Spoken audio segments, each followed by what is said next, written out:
Yesterday, the American public celebrated Veterans Day. This is a day in which we are encouraged to stay home, skip work, school, and other obligations in order to honor people who sacrificed their very lives for the protection of our country. But when was the last time veterans defended our country? Is murdering countless innocent civilians and children in Iraq protecting our country, or the even more deranged propaganda version, protecting our freedom? Is using depleted uranium bullets and robot drone strikes to murder teenagers in Afghanistan protecting our freedom? Is supporting endless coups in Bolivia, Venezuela, Argentina, Nicaragua, El Salvador, San Salvador, Guatemala, and Honduras protecting our freedom?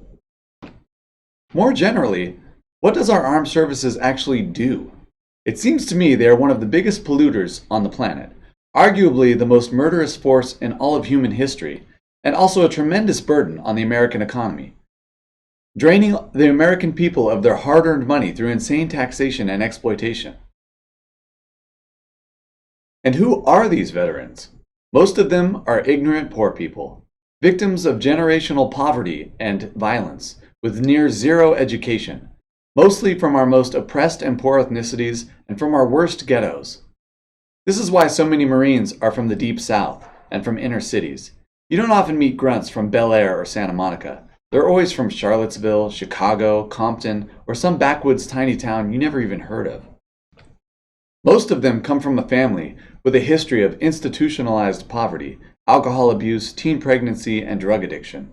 Most of them are religious, ignorantly believing that following their often military parents and grandparents into the slaughterhouse will somehow guarantee them a spot by some ancient goat-herding god that never even existed. And therefore, the people they are using $100,000 robots and $50,000 missiles to murder are fundamentally no different from them. The terrorists are also ignorant, poor, goat god worshipping beggars from the poorest hillbilly towns in their countries as well. And of course, most of these terrorists are either completely invented or propped up by our own CIA, so we have an enemy to spend billions of dollars drone murdering. These kids in tents in Afghanistan didn't do 9/11. Israel did 9/11. Google dancing Israelis. Google USS Liberty. Meanwhile, Israel is bombing residential neighborhoods in Palestine right now. And we send Israel $3.8 billion a year, and their citizens already have free education and free healthcare. And our veterans? Paradoxically, we prop these poor, ignorant, drug-addicted religious fundamentalists up as heroes. We hold parades, wave flags, and say thank you for your service. What service? How is drone murdering camel fuckers in the third world serving anyone other than the military-industrial complex, who, from now on, I will refer to as Big Murder?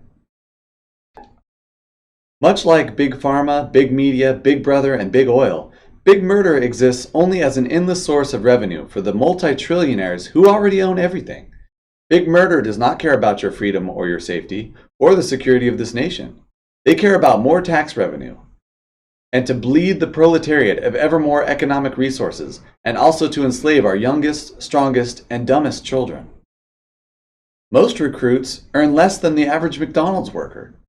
Our soldiers are experimented on by Big Pharma, experimented on by illegal and immoral psychological warfare projects invented and co-opted by the deep state to further enslave the general populace with endless propaganda and false narrative. And the morons at Walmart buy more pig asshole byproducts and wave Chinese prisoner slave-made American flags. They listen to corporate country music, watch corporate sports, and drink glyphosate-infused beer out of dementia and Alzheimer's-inducing aluminum cans. Every penny of which goes to fuel more Chinese child slavery and more ignorance, drug and alcohol addiction, teen pregnancy, abortions, and ever more hamburger meat for Big Murder. And once they no longer serve to profit Big Murder, the heroes are discarded like sewage. They litter our streets as homeless. They fill our mental health institutions. They fill our welfare offices, trailer parks, and ghettos. They commit suicide at a rate of 17 per day. They continue to salute the flag, honor the fallen, and encourage their own children and young relatives to join and serve. But they serve big murder, big pharma, and big corporate media. And so I don't say, thank you for your service. I say, fuck you for your service. Because you don't serve me, and you don't serve the American people, or our children, or future generations. You serve Satan himself if you believe in that archaeologically provable false narrative. And you are only destroying yourself, your children, democracy, and all living things on the planet. If you really wanted to serve, grow an organic garden, build a homeless shelter, barge in and beat tax collectors with a stick. Because if this bullshit book is so precious to you, maybe you should actually fucking read it. I don't remember the chapter where Jesus said, join the Romans and murder poor children in other countries. Maybe you can leave that verse in the comments below and educate me.